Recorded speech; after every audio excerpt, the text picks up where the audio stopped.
Olá pessoal, tudo bem? Na aula de hoje, eu quero fazer uma breve introdução ao estudo dos caracteres da língua chinesa. Como que a gente aprende esses caracteres? Da mesma forma que a gente aprende o vocabulário de qualquer idioma, basicamente decorando.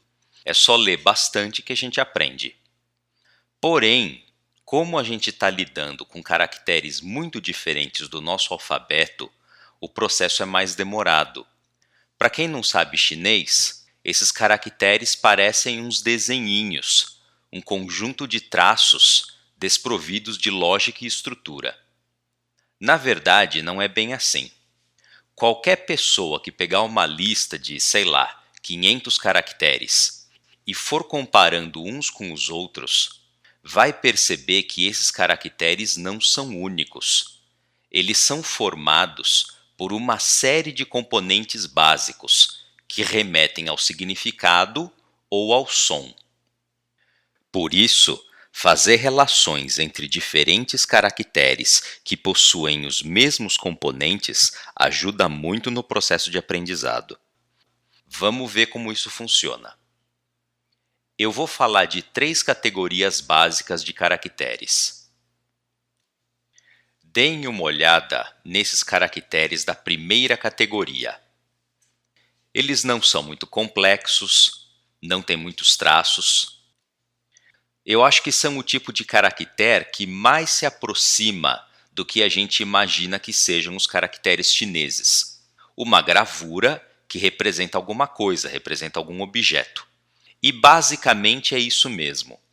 Esses caracteres existem há milhares de anos e, com o passar do tempo, foram sofrendo um processo de abstração, de estilização, mas ainda remetem de alguma forma ao que eles representam. Vejam o primeiro caractere, com o que ele parece. Ele é o caractere de árvore ou madeira. O segundo caractere é de pessoa. O terceiro significa grande. Eu gosto de falar que ele parece uma pessoa com os braços bem abertos, falando grande assim, ó. Assim é fácil de memorizar. O quarto caractere é de criança. E como que a gente enxerga a criança aqui? Aquela parte lá em cima, que parece um bumerangue, seria a cabeça. Depois tem um traço horizontal comprido, que são os braços. E embaixo tem as 2 pernas, que estão representadas como se estivessem juntas, estão num traço só, né? Muito bem. Em seguida tem um quadradinho, que é boca, fácil. Depois tem mulher. Esse caractere da mulher, ele já está muito estilizado, muito abstrato, mas é mulher que ele representa. Em seguida tem o cavalo, também já bastante estilizado. E por último, é fácil de enxergar, é porta.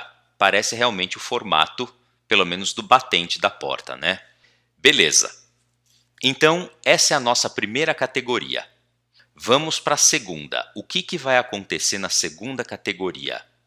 A gente vai usar 2 caracteres da primeira categoria como peças, como componentes para montar um novo caractere.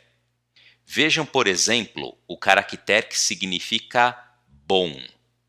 Como ele é formado?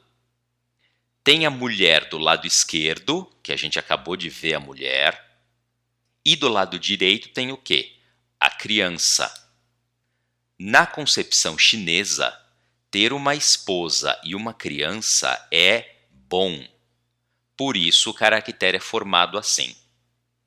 Nesse caractere, tanto a mulher quanto a criança estão sendo usados como um tipo de componente chamado componente de significado. Por que tem esse nome? Porque a mulher e a criança estão emprestando o significado deles para formar um novo caractere. Então, qual a estrutura desse tipo de caractere? Você tem o componente de significado 1 mais o componente de significado 2, formando um novo caractere. Vejam mais um exemplo. Nesse caractere, Um componente de significado fica em cima e o outro embaixo. Isso é fixo, já é definido. O de baixo a gente já viu, é o grande. O de cima eu ainda não mencionei, significa pequeno. Uma coisa que é grande na base e vai ficando pequena em direção à extremidade, como a lâmina de uma faca, é o quê? Afiada. E é esse o significado do caractere, afiado, tá certo? Então, essa foi a nossa segunda categoria. Agora a gente vai para a terceira. A terceira categoria é a mais importante, porque uns 90% dos caracteres chineses pertencem a essa categoria. Então vamos lá. Enquanto na segunda categoria os novos caracteres eram formados por dois componentes de significado, na terceira categoria a gente vai ter um componente de significado mais um componente fonético, formando um novo caractere. Então aqui, um componente está trazendo o significado e o outro componente vai estar trazendo o som. Vamos ver como isso funciona. Vejam, por exemplo, o caractere de mãe. Como ele é formado? Tem a mulher do lado esquerdo, atuando como componente de significado. Por que a mulher? Porque mãe é mulher e o componente de significado remete ao significado do caractere. Do lado direito, como componente fonético, tem o cavalo. E aí a gente se pergunta, que diabos tem a ver o cavalo formando o caractere de mãe? É porque o cavalo, atuando como componente fonético, está emprestando o som dele para o caractere de mãe. Então, já que o importante aqui é o som do caractere do cavalo e não o significado, qual é o som dele? MA terceiro tom, Ma. O caractere da mãe está pegando o som emprestado dele. Então, como que a gente lê o caractere de mãe? MA primeiro tom, Ma. Certo? Vejam que, quando um caractere pega emprestado o som de outro, o som não se mantém necessariamente idêntico. Aqui, por exemplo, mudou o tom. O cavalo é em terceiro e a mãe é em primeiro, mas o fato do cavalo estar ali como componente fonético já dá uma boa ideia de como a gente tem que ler o caractere de mãe, certo? Vamos para mais um exemplo. Vejam esse caractere. Esse é o caractere que indica plural de pessoa. Quem já estuda, com certeza conhece. O que a gente tem do lado esquerdo, atuando como componente de significado? É a pessoa.